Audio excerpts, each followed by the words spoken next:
de número 20 e verso de número 21. Diz assim a palavra de Deus: pois a nossa pátria está nos céus, de onde também aguardamos o Salvador, o Senhor Jesus Cristo, o qual transformará o nosso corpo de humilhação para ser igual ao corpo da sua glória, segundo a eficácia do poder que ele tem de até subordinar a si todas as coisas. Muito bem. Eu gostaria de falar sobre a esperança do céu. Se há uma coisa que nós, como cristãos, como crentes, servos de Deus, temos certeza, é do céu, não é? O apóstolo Paulo, nesse texto, está apresentando uma qualidade distintiva dos verdadeiros crentes, que é a sua cidadania celestial. Como diz o verso 20, a nossa pátria está nos céus. Algumas traduções trazem a palavra cidade, a nossa cidade está nos céus. Pátria, essa palavrinha significa a sede da administração, dos afazeres civis, ou a forma de governo e as leis pelas quais se administra um povo. E o que o apóstolo Paulo ensina é que nossa cidadania não é terrena, mas celestial, vem do céu, de Deus. Nós não somos desse mundo. O Senhor Jesus dizendo em sua oração ao Pai: Pai, não peço que os tires do mundo, mas que os livres do mal. Não são do mundo, como eu do mundo não sou. Nós não somos do mundo. A nossa pátria, a nossa cidade, a nossa cidadania não é terrena apenas. Obviamente que nós nascemos, não é? Aqui no Brasil, por exemplo, temos a nossa cidadania, devemos obedecer às leis civis do nosso país. Entretanto, o que eu quero destacar nessa manhã é que a nossa cidadania é dos céus. Nós não somos desse mundo. E o fato de a nossa pátria ser dos céus, de estarmos sob administração celestial, isso traz alguns efeitos para a nossa vida, e eu quero falar sobre alguns desses efeitos na vida da igreja. Em primeiro lugar, nós recebemos uma consciência espiritual. O fato de nossa pátria, de nossa cidadania ser celestial, isso significa que nós recebemos uma consciência espiritual. Esse fato produz uma vida de coerente lealdade a essa pátria, tá bom? E isso nos sustenta. O fato de nossa pátria ser celestial, isso é uma força motriz, é o nosso sustentáculo, é a esperança que a igreja possui. E eu quero falar sobre esses três efeitos de termos uma cidadania celestial. E a primeira delas, como eu disse, é essa consciência, não é? O primeiro efeito que eu quero falar nessa manhã é a consciência que recebemos de que somos peregrinos e forasteiros. Nós somos peregrinos e forasteiros, não é? Peregrino é aquele que tem a sua estadia em algum lugar por pouco tempo. Nós somos peregrinos porque a nossa estadia aqui na terra é por pouco tempo.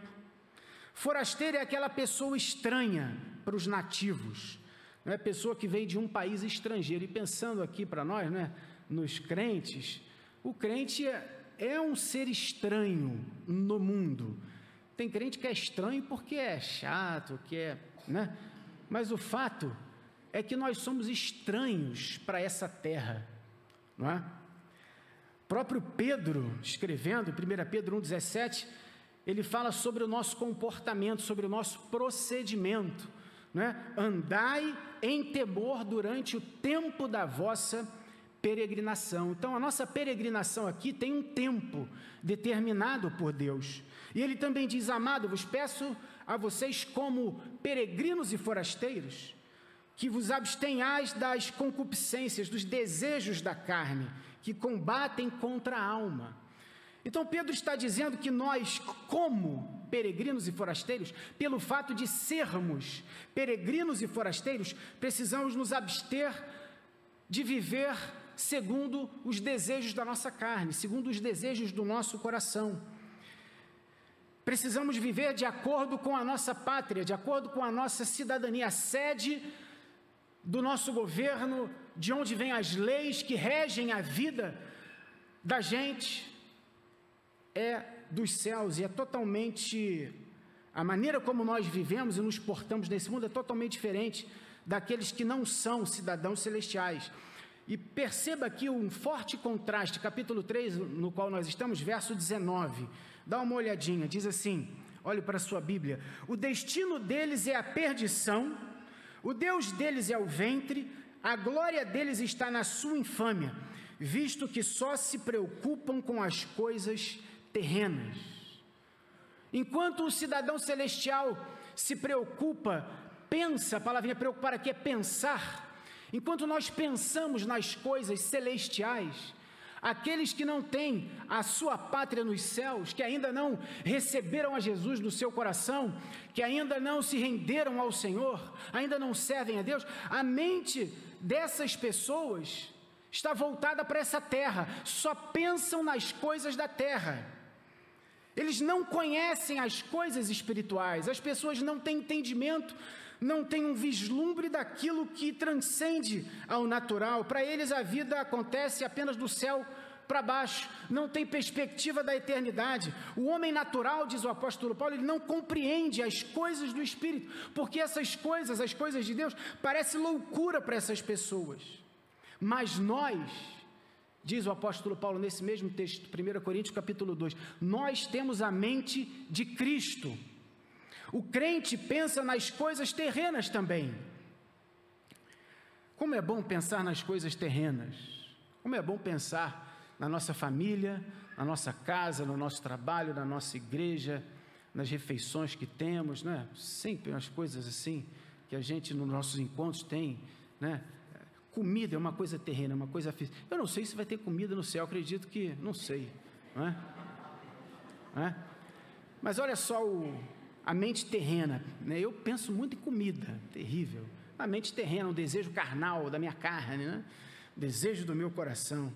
E precisamos lutar, nos abster disso. E é uma luta, é uma guerra. Mas nós pensamos nas coisas celestiais. A nossa mente não é terrena, como a mente daqueles que não são de Jesus. A nossa vida, as nossas decisões, as nossas escolhas, o nosso proceder, seguem um padrão que não é o padrão desse mundo, é um padrão dos céus. Se nós já ressuscitamos com Cristo, devemos buscar as coisas que são de cima, onde Cristo está assentado e onde também nós estamos assentados. Efésios capítulo 2, Ele nos ressuscitou, nos fez assentar nos lugares celestiais em Cristo. Nós precisamos nos dedicar a pensar nas coisas de cima e não nas coisas que são da terra. Por isso o conceito de forasteiro se encaixa muito bem, alguém estranho, diferente. Nós não somos iguais. Não devemos ser iguais ao mundo e às pessoas do mundo. Isso não significa sermos antissociais ou coisa parecida, mas fala de sermos cada dia mais parecidos com Jesus, cada dia mais nos aproximando, nos conformando à imagem de Jesus. Esse é o propósito de Deus. A nossa cidadania do céu, Jesus veio do céu, Ele é o próprio Deus encarnado e nós precisamos imitá-lo. Não podemos fazer nada na nossa vida por partidarismo, por ideologias individuais ou por vanglória, mas humildemente precisamos considerar cada um os outros superiores a nós mesmos. Não podemos ter em vista aquilo que é apenas nosso, mas também o que é dos outros. Precisamos ter em nós, como o apóstolo Paulo disse, tende em vós o mesmo sentimento que houve também em Cristo Jesus. Precisa haver na vida do crente o mesmo pensamento, a mesma maneira de analisar, a mesma maneira de julgar, a mesma maneira de compreender as coisas. Assim como Jesus viveu, precisamos também viver. Filipenses 1, 27, vire uma página por gentileza, Filipenses 1, 27, o apóstolo Paulo está dizendo: vivei acima de tudo por modo digno do Evangelho de Cristo. Só o iniciozinho desse verso. Essa palavra viver, vivei acima de tudo, é a mesma palavrinha pátria que Paulo usa no capítulo 3, verso 20. Ou seja, nós precisamos ser cidadãos. Vivei, ou seja, sejam cidadãos, exerçam a cidadania de vocês de acordo com o Evangelho, por modo digno do Evangelho.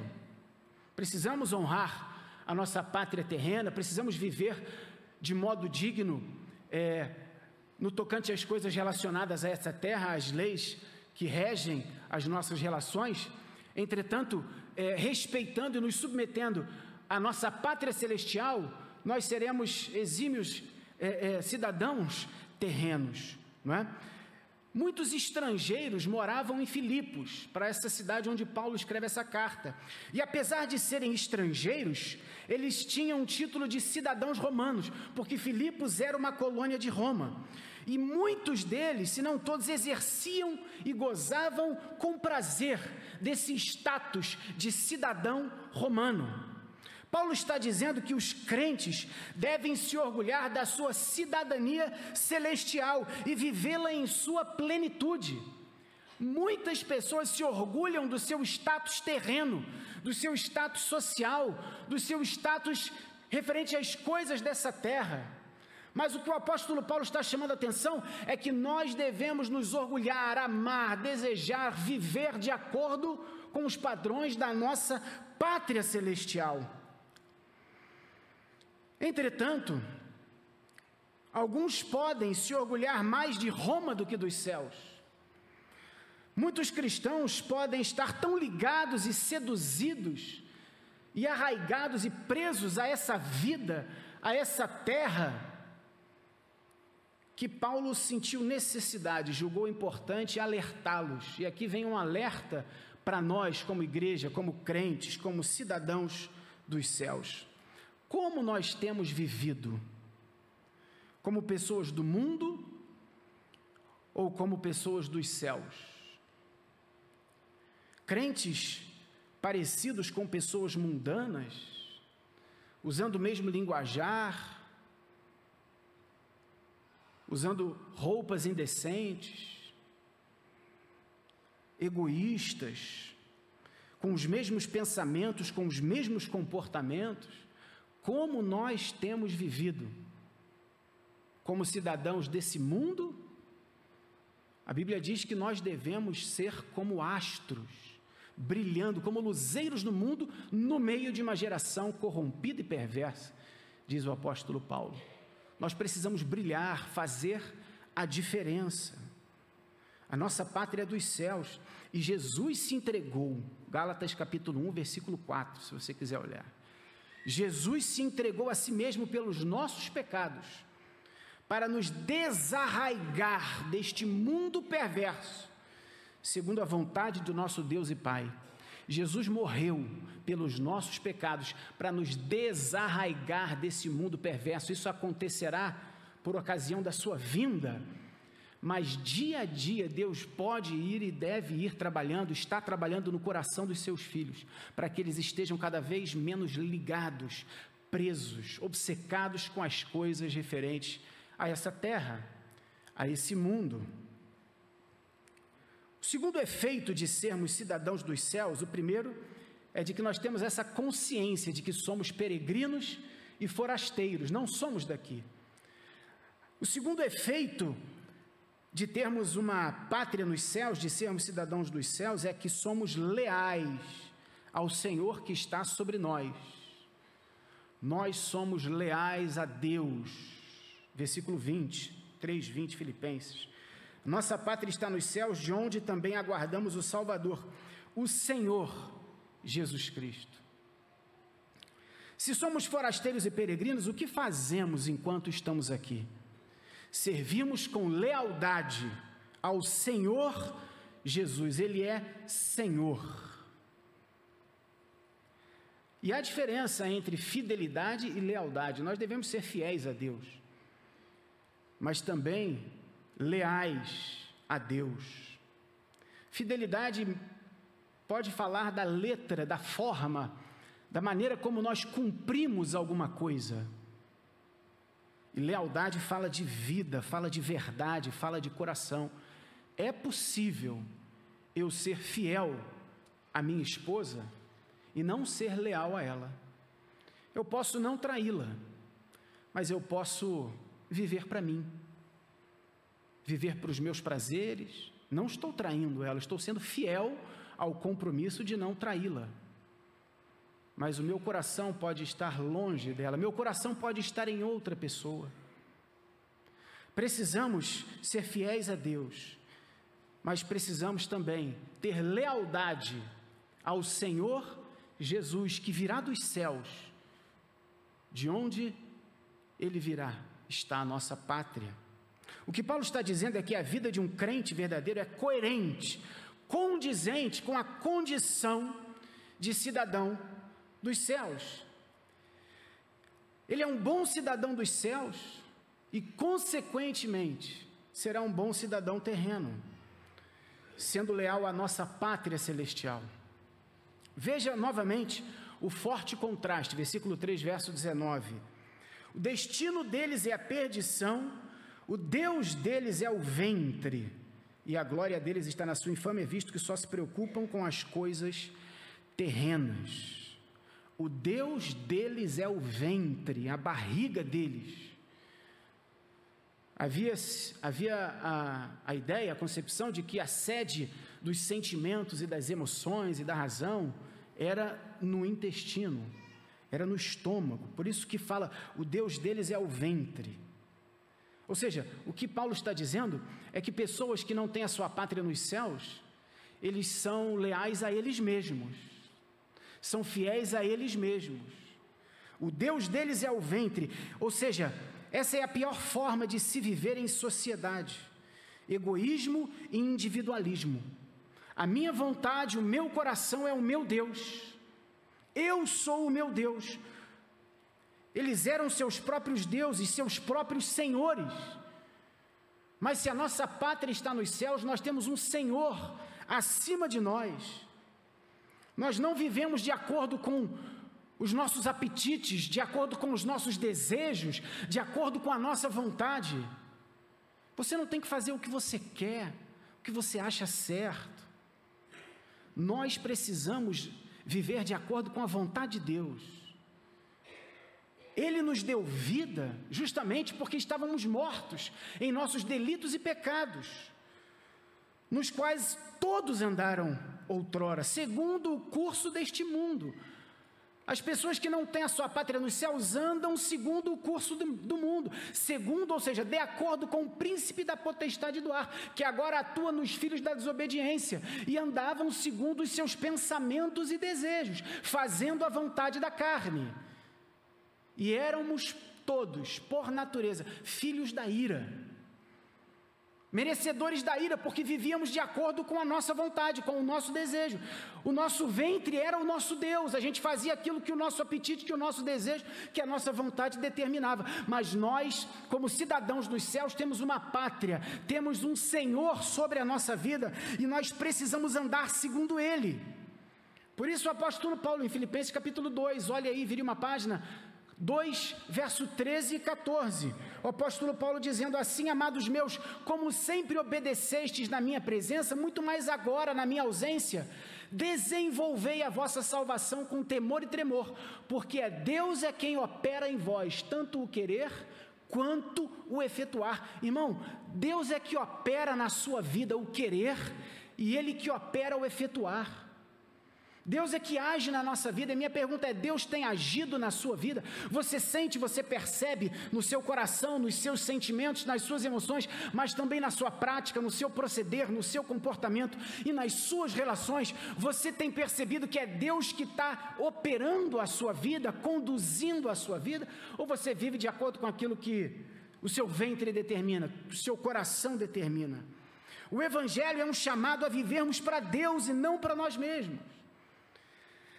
Jesus dizia a todos: se alguém quer vir após mim, negue-se a si mesmo, Tome a sua cruz e siga-me. Quem quiser salvar a sua vida, quem quiser estar no controle da sua vida, vai perder a sua vida. Mas aquele que nega a sua vida, está disposto a perdê-la, achou a verdadeira vida. A verdadeira vida consiste em vivermos para Deus, em nos submetermos à lei de Deus, à vontade de Deus. É negarmos-nos a nós mesmos, tomar a nossa cruz, estarmos dispostos a sofrer, se necessário for, pelo Evangelho, porque Filipenses capítulo 1, verso 29, o apóstolo Paulo também diz àquela igreja: porque a vós foi concedido o privilégio não somente de crer, mas também de padecer por Ele.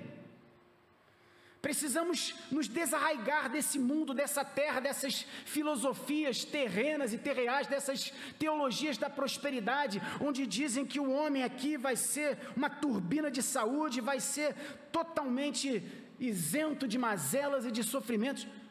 Não devemos ser masoquistas, buscar sofrimento, mas se precisarmos sofrer, e se sofremos, ainda que de maneira injusta, e suportamos isso, Deus se agrada, por causa da nossa consciência para com Deus. 1 Pedro fala isso. Por isso o encorajamento da palavra de Deus, João escrevendo lá no Apocalipse: não temam as coisas que tens de sofrer. Eis que o diabo está para lançar na prisão alguns de vós, para ser dispostos à prova. E tereis tribulação de 10 dias. Sê fiel até a morte, e dar-te-ei a coroa da vida. E ser fiel até a morte, nós sabemos que não é ser fiel até você ficar velhinho, até você morrer, ou até morrer. De repente eu morro aqui, tem um treco, morro. Fui fiel até a morte.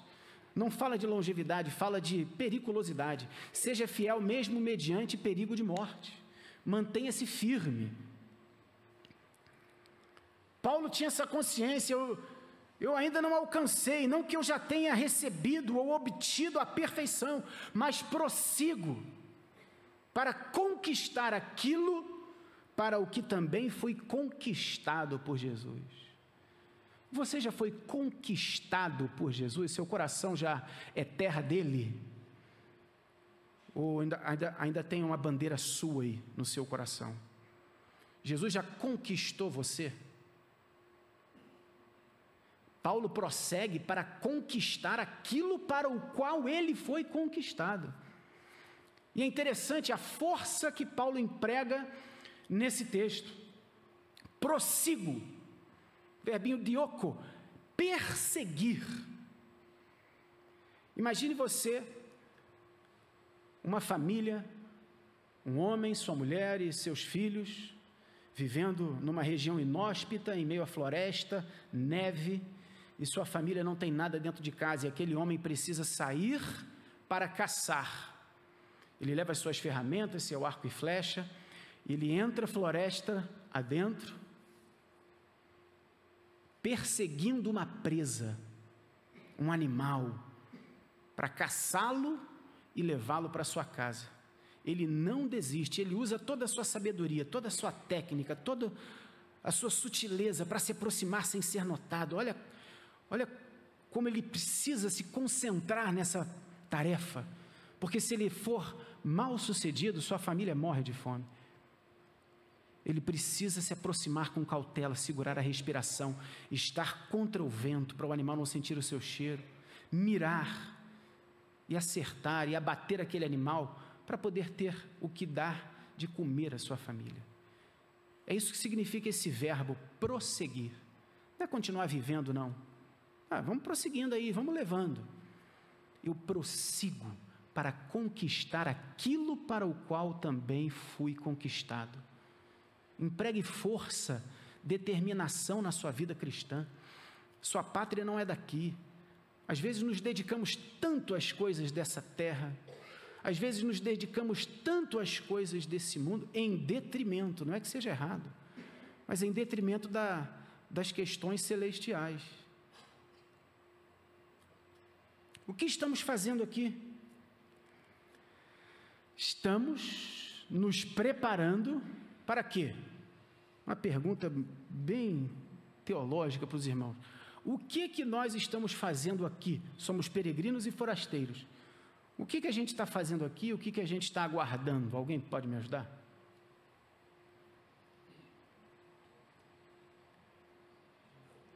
curtindo a vida, numa nice. O que nós estamos fazendo aqui? O que nós aguardamos? O que nós esperamos?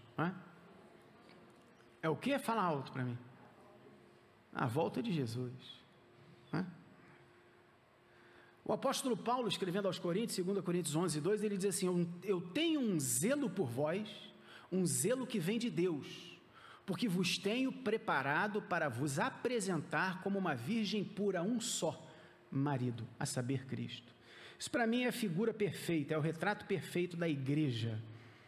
Um homem com um zelo que vem de Deus, preparando e trabalhando um rebanho, a igreja, para apresentar essa igreja como uma virgem pura, santa, a um só marido, a saber, Cristo. Isso é o que nós estamos fazendo aqui, nos preparando para nos encontrar com Jesus. E enquanto estamos nos dedicando a isso, nós trabalhamos, somos médicos, professores, enfim, tudo que você faz aí. Mas a nossa principal função, tarefa, esperança, vem dessa consciência de que a nossa pátria está nos céus. E o medo do apóstolo Paulo, o receio dele, é de que assim como a serpente corrompeu, enganou Eva com a sua astúcia, assim também seja corrompida a nossa mente e nos apartemos da simplicidade e pureza devidas a Cristo. Que nós estejamos alertas e atentos para que não nos distraiamos com as coisas desse mundo, para que não venhamos a estar entretidos conosco mesmos, presos, e desviar os nossos olhos daquilo que estamos fazendo aqui. Isso nos leva ao terceiro efeito que eu quero compartilhar com vocês. O terceiro efeito de sermos cidadãos dos céus, o terceiro efeito produzido na nossa vida, é de que nós temos a esperança do céu. A esperança do crente é o céu. E esperança na Bíblia não é uma possibilidade. Eu tenho esperança de que o Brasil melhore. Isso é uma possibilidade. E ao que tudo indica, não vai melhorar. Não estou falando só do Brasil, não. A Bíblia fala que nos últimos dias viriam tempos difíceis, homens amantes de si, inimigos de Deus. O mundo, meus irmãos, todas as nações, elas tendem a regredir, tendem a piorar. A coisa tende a ficar mais feia ainda. Isso precisa acontecer dessa forma para que a palavra se cumpra. Portanto, a esperança que nós temos do céu não é uma possibilidade, mas é uma certeza. Jesus virá. O maior acontecimento, provavelmente, por os cidadãos de Filipos, ou de qualquer província romana da época, era a vinda do imperador. Quando ele iria visitar suas colônias, visitar suas cidades, e esse evento era aguardado com grande ansiedade, havia festa, havia uma comitiva que saía para encontrar aquele imperador, depois eles retornavam para a cidade. Mas isso poderia acontecer ou não. Acontecesse alguma coisa, o imperador não visitava uma colônia ou outra, mas era um evento esperado com grande expectativa. O que Paulo está dizendo é que para os crentes de Filipos e para nós, o maior acontecimento não é a vinda de uma grande autoridade, mas é a vinda de Jesus. Verso 20, Filipenses 3:20, a nossa pátria está nos céus, de onde também aguardamos o Salvador. Aguardar é esperar assídua e pacientemente. 1 Tessalonicenses 1:10 diz, e para aguardardes dos céus o seu Filho, a quem ele ressuscitou dos mortos e que nos livra da ira vindoura. Nós estamos aguardando dos céus o Filho de Deus, que vai nos livrar da ira vindoura. Eu quero perguntar aos irmãos, Quantos aqui aguardam Jesus? Faz um sinalzinho com a mão para mim.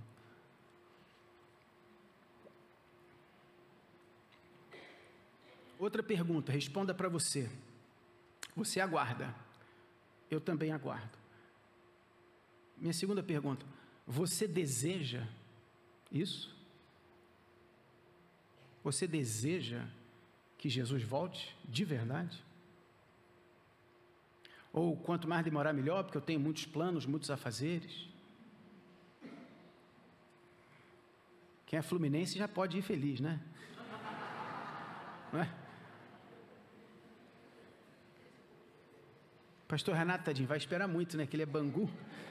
Se a gente depender dessas coisas, meus irmãos, você deseja, aquela pergunta que todo pastor bobo faz, né? Quando Jesus vier, você vai ficar feliz? Levanta a mão. Pô, mas tudo, vocês que são bobos aí, ó. Você vai ficar feliz ou vai subir feliz? Você deseja isso? Você anseia por isso? Ah, não, eu estou aqui, vamos prosseguindo, vamos vivendo. Voltar, voltou. O apóstolo Paulo, escrevendo a Timóteo, diz: já agora a coroa da justiça me está guardada, a qual o Senhor, reto juiz, me dará naquele dia, e não somente a mim, mas também a todos quantos amam a sua vinda. Meu irmão, a igreja ama a vinda de Jesus. A igreja anseia, aguarda com grande expectativa a vinda de Jesus. Se a nossa esperança em Cristo se limita a essa terra, nós somos os mais miseráveis e infelizes de todos os homens. A nossa cidade está nos céus, de onde aguardamos o nosso Senhor. Estamos a aguardar o Filho de Deus que virá nos livrar da ira vindoura. Nós temos essa promessa preciosa.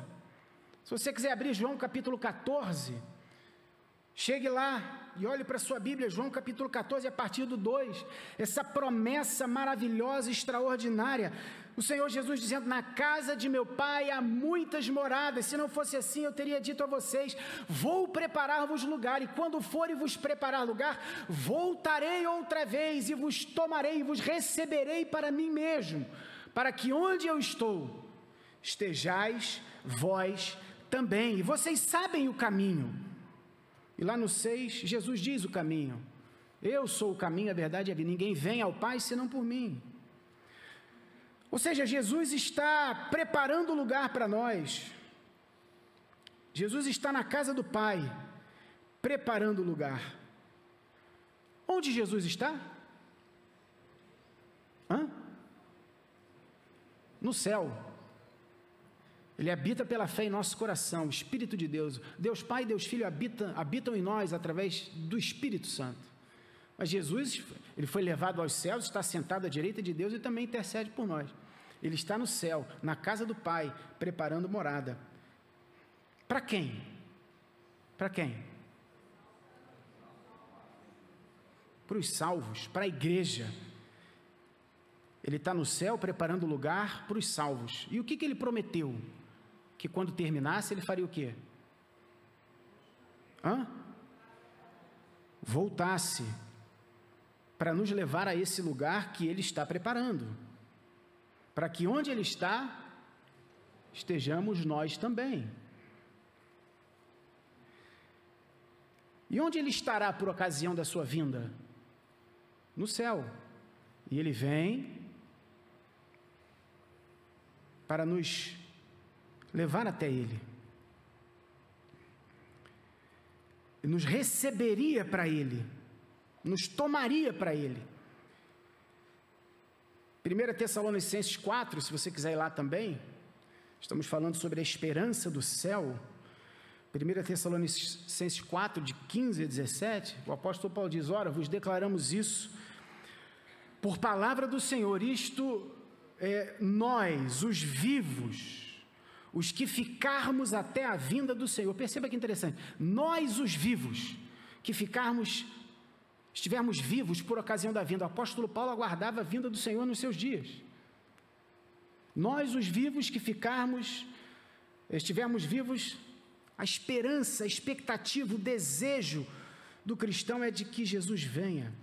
Então nós, os vivos, os que ficarmos até a vinda, talvez a expectativa fosse de que alguns ali experimentassem isso, não morressem e estivessem vivos por ocasião da vinda de Jesus. De modo algum precederemos os que dormem, ou seja, aqueles que morreram, nós não precederemos eles. Por quê? O que vai acontecer? Porque o mesmo Senhor, dada a sua palavra de ordem, ouvida a voz do arcanjo e ressoada a trombeta de Deus, descerá dos céus, e os mortos em Cristo ressuscitarão primeiro, e depois nós, os que ficarmos vivos, seremos arrebatados juntamente com eles entre nuvens, até as nuvens, para o encontro do Senhor nos ares. O nosso encontro vai se dar nos ares, e assim estaremos para sempre com o Senhor. Então, o que vai acontecer? Quando Jesus vier, eu não sei quando vai ser, não sei se alguém aqui sabe, ninguém sabe. Jesus já sabe, irmãos, que a Bíblia fala que ninguém sabe nem o Filho, senão somente o Pai. Mas Jesus sabe? A Bíblia diz que não, mas agora ele ressuscitou, está com seu corpo glorificado, está lá no céu com o Pai. Será que ele sabe? Ele sabe, se você acha que ele sabe, mas quem sabe é Deus. Eu não sei se ele sabe ou não. Mas nós não sabemos. O que vai acontecer quando ele voltar, que eu não sei quando é? Quantos gostariam que fosse hoje?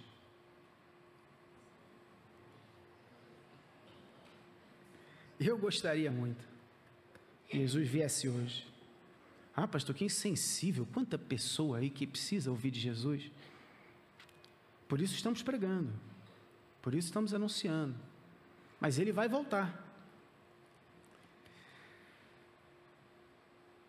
Por ocasião da vinda do Senhor Jesus, aqueles que morreram salvos, digamos assim, para nós entendermos, né, os crentes do Novo Testamento, aqueles que morreram salvos, vão ressuscitar e receber corpos glorificados. E depois nós, os que estivermos vivos, se Jesus voltar hoje, por exemplo, o que acontece? Jesus vai voltar hoje. Maranata, oh glória. Jesus volta hoje. Quem morreu salvo, crendo em Jesus, crendo no Evangelho, vai ressuscitar com corpos glorificados, tenha sido ele enterrado, cremado, vai ressuscitar com um corpo glorificado, igual ao de Jesus, mesma forma do corpo de Jesus. E depois nós, os que estivermos aqui, vamos ser juntamente com eles arrebatados, também transformados, os nossos corpos serão, e nos encontraremos com o Senhor nos ares. E diz Paulo, estaremos para sempre com ele. É o arrebatamento da igreja. Quem veio sexta-feira percebeu aí o encontro dos homens, né? Pastor Marcos Góes e Valéria falando, abordaram várias linhas, tem muitas linhas de pensamento, quando vai acontecer o arrebatamento, enfim.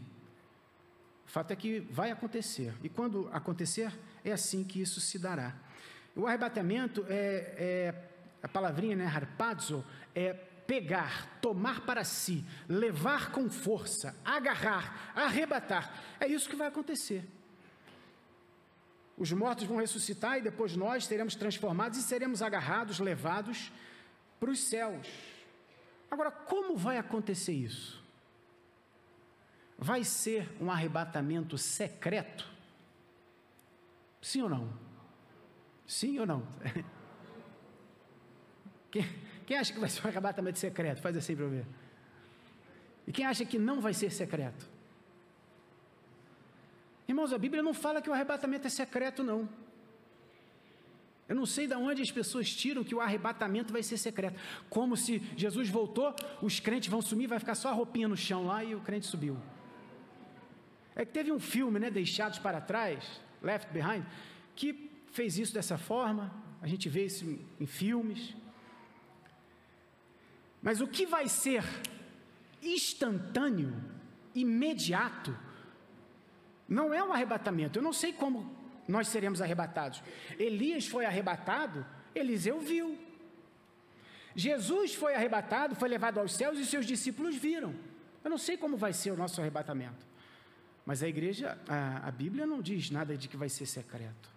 O que vai ser instantâneo, num abrir e piscar de olhos, é a ressurreição e a transformação.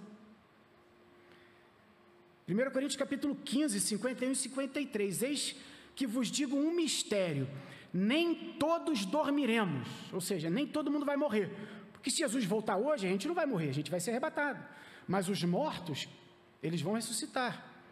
Então nem todos dormiremos, mas transformados seremos todos. Aí ele diz, num momento, e a palavra aqui é átomo, que é o A privativo, né?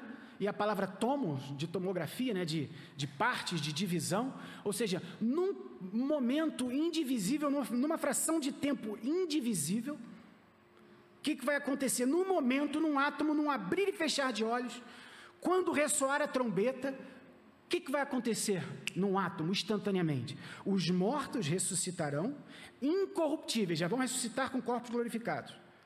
E nós seremos transformados, ponto final. É isso que vai ser instantâneo, imediato, repentino, rápido. Quando Jesus vier, vai tocar a trombeta, e aí, num momento, num abrir e fechar de olhos, se piscar o olho aí, era o que eles conheciam de mais rápido na época. Os mortos vão ressuscitar incorruptíveis e nós seremos transformados. E aí sim vai se dar o arrebatamento. Agora, se vai ser secreto, se vai ser devagarzinho, se nós vamos voando para o céu, eu não sei como é que vai ser.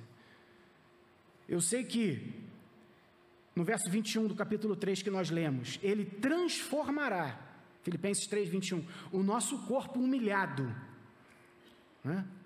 Paulo é bem enfático, né? O nosso corpo é um corpo de humilhação, de corrupção, é um corpo que se deteriora, é um corpo que adoece, é um corpo que se corrompe, e ele transformará. Eu não sei quem está mais corrompido aí do que olhando, né, para a gente, para a nossa cutis, né? Uns mais, outros menos.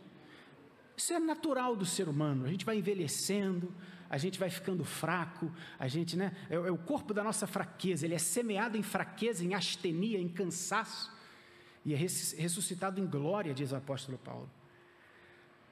Então, é isso que vai acontecer, num abrir e fechar de olhos. Agora, como nós vamos para o céu, eu não sei.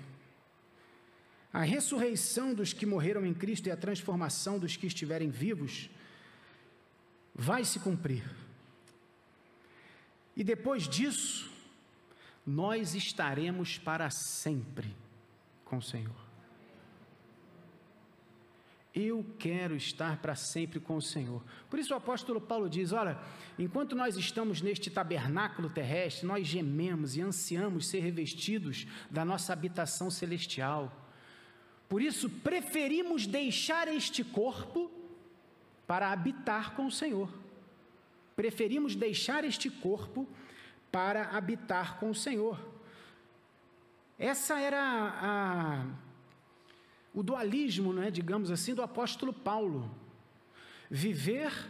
Primeiro ele tinha uma ardente expectativa, né? Minha ardente expectativa e esperança é de que em nada serei envergonhado, né?